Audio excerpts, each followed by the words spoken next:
से एक हैरान कर देने वाला वीडियो सामने आया है।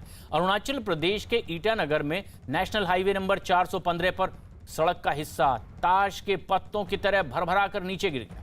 गनीमत ये रही कि जिस वक्त सड़क का यह हिस्सा गिरा उस वक्त उस पर कोई गाड़ी नहीं थी, जिससे कोई बड़ा हादसा नहीं हुआ।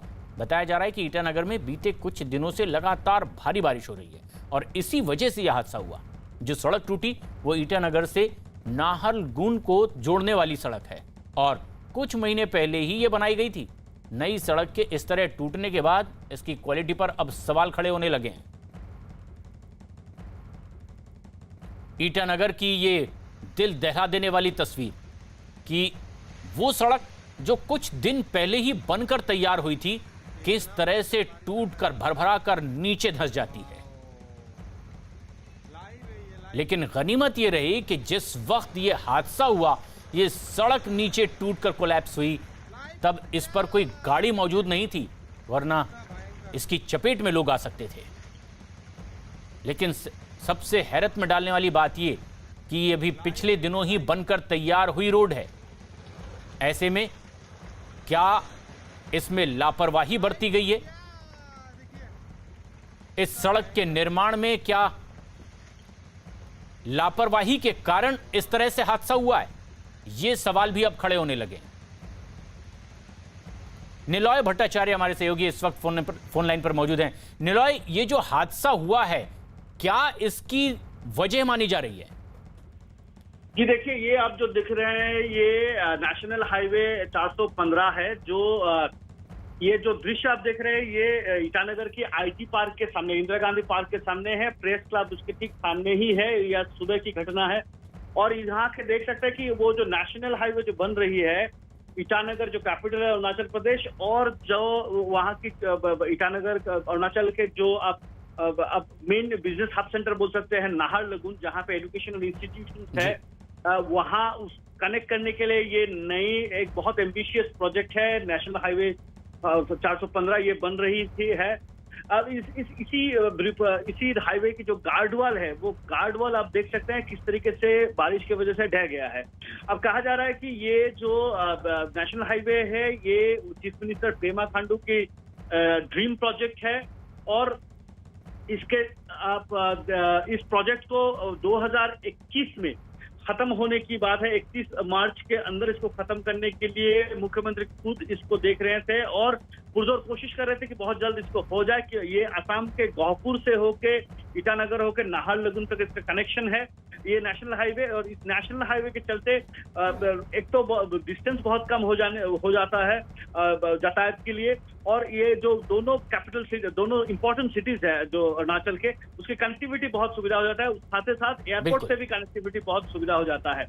अब बारिश के वजह से अब लोग कह रहे हैं, ओपोजिशन ये भी कह रहे हैं, लोग भी कह रहे हैं कि क्योंकि बहुत जल्दी में, बहुत हेस्ट में काम किया गया है, तो इस काम में शायद कहीं ना कहीं थोड़ा सा लापरवाही शायद बरता गया है, या काम उस स्टैंडर्ड की, उस स्तर की नहीं हुआ है, जिसके वजह से आज ये हादसा हुआ।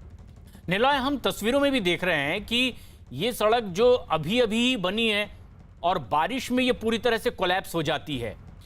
तस्वीरों में ये भी देख पा रहे हैं कि ये एक हाइट पर बनी हुई सड़क है, लेकिन क्या इस बात पर भी ध्यान दिया जा रहा है कि इसके निर्माण में कुछ बातों को नजरअंदाज किया गया है कि भविष्य में इस तरह का हादसा हो सकता है, उसके किनारे की मिट्टी नीचे खिसक सकती है, पूरी रोड कोलैप्स हो सकती है। इसलिए क्या प्राथमिक तौर पर यह बात मानी जा सकती है कि यह लापरवाही का ही नतीजा हो सकती है? जी देखिए, एक चीज मैं यहाँ कहना चाहूंगा कि अरुणाचल की जो एक टोपोग्राफी है वो कुछ इस तरीके से है कि वो मिट्टी बहुत सख्त है नहीं। हाँ। तो जिसकी वजह से तवांग के जो नेशनल हाईवे बन रहा है अभी, और जहाँ पे सबसे बड़ा सुरंग भी बन रहा है एक, तो उसका काम भी बहुत धीमी गति से आगे जा रहा है, क्योंकि वहाँ लैंडस्लाइड एक अहम एक मुद्दा है जिसको नजरअंदाज आप नहीं कर सकते हैं, क्योंकि वहाँ पहाड़ों का खिसकना या मिट्टी ढह जाना बहुत आम सा बात है। दूसरी बात मैं कहना चाहूंगा कि जो नेशनल हाईवे गौहपुर से निकलता है, वहाँ भी वो एक बहुत सुंदर सड़क है नेशनल हाईवे, वहाँ भी सड़क का एक हिस्सा दब गया है। वो पहले ही दब गया है, वो भी खिसकती मिट्टी की वजह से हुआ है। तो अरुणाचल में सड़क निर्माण करना एक बहुत दुर्गम चीज है, क्योंकि वहाँ मिट्टी बहुत नरम है, बहुत जल्दी मिट्टी खिसक जाती है और बारिश बहुत होती है। और बारिश, पहाड़ों की बारिश आप जानते हैं किस तरीके से लैंडस्लाइड होता है। और अरुणाचल प्रदेश खास तरीके से लैंडस्लाइड लैंडस्लाइड पूर्ण एरिया है, वहां बाढ़ बहुत आती रहती है, जिसके चलते अब अगर पिछले साल भी हम देखते हैं तो वहां भी काफी सारे बिल्डिंग ऐसे ढह जाने की वजह से, मिट्टी ढह जाने की वजह से, पहाड़ी ढह जाने की वजह से बिल्डिंग ढह गया। एक बहुत बड़ा वाटर टैंक वहां पर ढह गया पिछले साल। तो इस बार जो आप देख सकते हैं कि किस तरीके से गार्डवाल का मिट्टी वहां से खिसक गया है। आईटी पार्क के ठीक ऑपोजिट पे ये नेशनल हाईवे है, नेशनल हाईवे 415।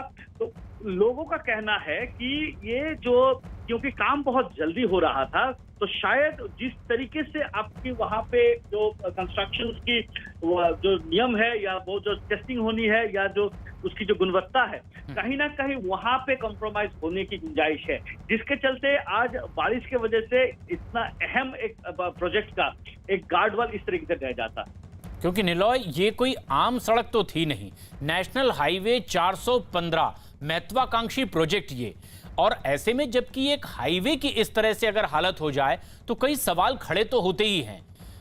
लेकिन सवाल ये भी कि क्या बहुत जल्दबाजी में इसकी पुख्ता और मजबूती को लेकर के बातों को नजरअंदाज किया गया होगा और इसलिए भी यह हादसा हुआ है?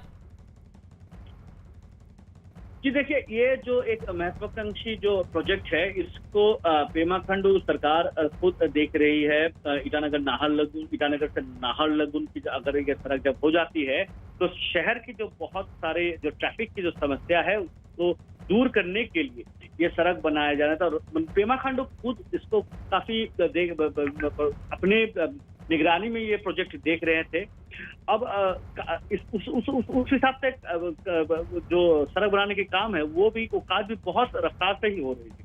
अब बात है कि देखिए, क्योंकि अरुणाचल में रोड कनेक्टिविटी के ऊपर बहुत तवज्जो दिया जा रहा है, काफी सारे महत्वाकांक्षी वहां पे रोड प्रोजेक्ट अब निर्माणाधीन है, जिसमें से इंटरनेशनल बॉर्डर्स में की जो सड़कें हैं, तवांग का कनेक्टिविटी का जो सड़कें हैं, पासीघाट और ईटानगर की जो कनेक्टिविटी सड़क है, जो ये सड़कों की काम बहुत तेजी से हो रही है, क्योंकि इसका कंप्लीशन का जो डेडलाइन है वो नजदीक है। जैसे ये जो सड़क की बात हम कर रहे हैं, 415 की बात कर रहे हैं, नेशनल हाईवे, ये इसका कंप्लीशन का डेट 31 मार्च 2021 को ही था। तो क्योंकि ये ओवरशूटेड प्रोजेक्ट है तो इस पे काम अभी हो रहा था और बहुत तेजी से हो रहा था। अब इसके चलते, क्योंकि काम बहुत तेजी से हो रहा है, पहाड़ी इलाके है, वहां पे गार्डवाल बना के काम होना है, क्योंकि वहां लैंडस्लाइड की गुंजाइश होती है और वहां की जो सॉइल है, वहां की जो जमीन है वो बहुत हार्ड सॉइल जमीन नहीं है और वहां लैंडस्लाइड बहुत ही आम चीज है। और अभी बारिश की सीजन, ये शुरुआती बारिश की सीजन है, क्योंकि इसके बाद और भी बारिश है। और अगर अब देखते हैं कि असम की मेजर फ्लड्स के कारण अरुणाचल की बारिश ही होती है, तो आप समझ सकते हैं किस तरीके की बारिश असम में अरुणाचल में होती है। अब बात है कि ऐसे जब प्रोजेक्ट आप बनाते हैं तो इस प्रोजेक्ट में समय चाहिए, क्योंकि अब अगर जो भी कंस्ट्रक्शन करते हैं उस कंस्ट्रक्शन को सॉलिडिफाई करने के लिए आपको वक्त देना होता है। अब लोगों का कहना है, वहाँ जो दूसरे इंजीनियर्स है या जो वहाँ के स्थानीय लोग हैं, सभी का कहना है कि कहीं ना कहीं इन सारे चीजों में कुछ अहम चीजों को शायद नजरअंदाज किया गया। नहीं, अगर नजरअंदाज भी नहीं तो उसको शायद थोड़ा सा हेस्ट में लिया गया, जिसके चलते वो जितना समय चाहिए था इस प्रोजेक्ट को उतना समय से पहले निकालने के लिए, या क्योंकि अब कंप्लीशन डेट ओवरशूट कर गया है, उसको जल्दी खत्म करने के लिए ये बुनियादी कुछ चीजों में शायद खामी रह गया हो, जिसके चलते नतीजा आज आप और हमारे सामने। निलॉय, लेकिन गनीमत ये रही कि जिस वक्त ये हादसा हुआ, रोड कोलैप्स हुई पूरी तरीके से ईटानगर में, कोई गाड़ी उस पर नहीं चल रही थी। क्या यहाँ से अभी गाड़ियों की आवाजाही शुरू नहीं हुई थी या इत्तेफाक से कोई गाड़ियां यहाँ इस वक्त नहीं थी? जी, अगर आप विजुअल्स देख सकते हैं, अगर पहले विजुअल्स आप देखते हैं हाँ। तो देखिएगा सड़कों पर गाड़ी चल रही है। बिल्कुल, आप देखिएगा करीबन 4-5 गाड़ी, एक लाल गाड़ी भी वहां चल रही है। तो ये सड़क इस्तेमाल में था, क्योंकि ये सड़क का गार्डवाल अभी निकला है, सड़क ढह नहीं गया है। उस वक्त जिस वक्त गाड़ियां जा रही थी, गाड़ियों की आवाजाही चल रही थी, इसके लिए मेजर अगर हादसा से कुछ होने से टल गया है। ये सड़क अब बंद कर दिया गया है और इस गार्डवाल को रोक दिया गया है क्योंकि वहां गार्डवाल सिर्फ निकला है। सड़क का मेजर एरिया अभी भी बाकी है और अगर आप इस सड़क के आगे की तरफ देखते हैं जहां लाल बिल्डिंग आपको दिखाई दे रहे हैं, वहां काफी पोर्शन सड़क का भी निकल गया है। जो हमारे सामने दिख रहा है जहां से पानी आपको देख रहे हैं कि पानी रिस के निकल रहा है, वहां गार्डवाल निकला है। तो अभी ये सड़क काम उसके पे रोक दिया गया है, वहां गाड़ियों की आवाजाही रोक दिया गया है। ये क्योंकि 2 लेन रोड है तो दूसरे लेन पे गाड़ियां आ जा रही है, लेकिन इस लेन को बंद कर दिया गया है और अब इस रास्ते को पूरी तरीके से बंद कर दिया जाएगा क्योंकि वहां बारिश अभी लगातार हो रही है और क्योंकि मिट्टी का ढहने का एक कैरेक्टर है कि अगर ढहना शुरू होता है तो कहीं ना कहीं वो अंदर अंदर ढहते जाता है क्योंकि मिट्टी लूज होता रहता है, मिट्टी के अंदर से पानी रिस के आता है तो मिट्टी का जो ग्रिप है, मिट्टी का जो एक कोहेशन फोर्स है वो बहुत ढीला पड़ जाता है, जिसके चलते अगर सड़क के नीचे के हिस्से से, और क्योंकि टोपोग्राफी ऐसा है कि पहाड़ी है, ऊंचा नीचा है, प्लेन नहीं है, तो कहाँ से रिसाव हो रहा है, कहाँ से कटाव हो रहा है ये समझना बहुत मुश्किल है।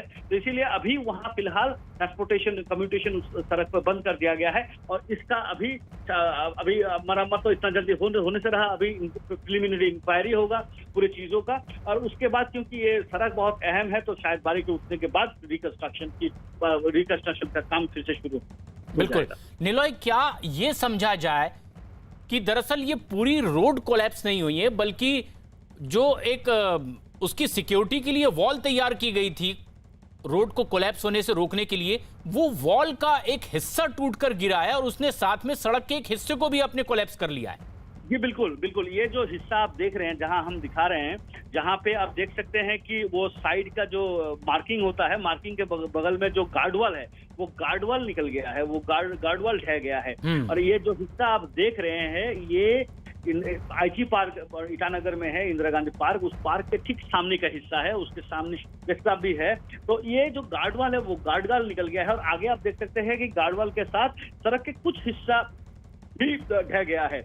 अब गनीमत है कि गार्डवाल निकल गया है और गार्डवाल निकलने के चलते जो सड़क है वो सड़क बहुत हद तक बच गया है। अब क्योंकि अब अगर आप जिस लेन पे अगर गार्डवाल निकला है वो अगर दूसरी लेन देखते हैं तो दूसरी लेन के ऑपोजिट में अगर देख सकते हैं तो वहाँ टोपोग्राफी थोड़ा हाई है, वहाँ जमीन थोड़ा ऊंचा है, तो उस तरीके से उस तरफ से कुछ नहीं हुआ है, इस तरफ से हुआ है। तो अब इस पे टोटल कम्युनिकेशन वहाँ पे रोक दिया गया है, गाड़ियों को आने जाने के लिए वहाँ पे रोक दिया गया है और अब इस सड़क के इस हिस्से को शायद और कई महीनों तक यूज नहीं किया जा सकता है। अब फर्दर कटाव, फर्दर जो ढहना है उसको रोकने के लिए अब वहाँ पे किस तरीके से काम होगा ये देखने वाली बात है। और क्योंकि बहुत सारे सड़कें अरुणाचल में जो बीआरटीएफ देखता है, बहुत सारे लोग बॉर्डर रोड ऑर्गेनाइजेशन देखता है, लेकिन ये क्योंकि ये शायद डिफेंस के अंदर या बीआरटीओ या बॉर्डर रोड ऑर्गेनाइजेशन इस सड़क को नहीं देख रही है, तो इस पे अब सिविल इंजीनियर्स यहाँ पे काम करेंगे और क्योंकि ये मुख्यमंत्री खुद इस प्रोजेक्ट को देख रहे हैं तो शायद इस पे जो मरम्मत की काम है या जो प्रोटेक्शन की काम है या फर्दर जो रिकंस्ट्रक्शन की काम है शायद उस पर थोड़ा सा तेजी होगा, थोड़ा सा काम बहुत रफ्तार से होगा और इस बार शायद इन चीजों को ध्यान में रखा जाएगा। और अगर कहीं पे अगर काम में कोई कोताही, अगर जो सिक्योरिटी रीजंस के या जो कंस्ट्रक्शन की क्वालिटी है वहाँ पे अगर कोई लैप्सेस हुई है तो शायद इंक्वायरी में ये भी सामने आएगा। लेकिन एक चीज है कि सड़क इन फ्रंटियर स्टेट्स में बहुत एक अहम कनेक्टिविटी का सोर्स है। अरुणाचल में बहुत सालों तक अच्छा सड़क नहीं था, ये पिछले 5-10 सालों में सड़क के काम, जो कंस्ट्रक्शन के काम है उस पर तेजी आया है और ये एक अहम कम्युनिकेशन लिंक है क्योंकि ये पहाड़ी इलाका है और जानते हैं क्योंकि बॉर्डरिंग चाइना है, तो यहाँ पे रोड कम्युनिकेशन एक बहुत अहम एक जरूरत है। आप डिफेंस की तरफ से भी देखें या सिविलियन की कम्युनिकेशन की वजह से भी देखें, अगर इंटीरियर लैंड के साथ मेन लैंड को जुड़ने की भी बात हो तो ये सड़क बहुत ही अहम चीज। बिल्कुल निलॉय, तो अब देखना यह है कि ये जो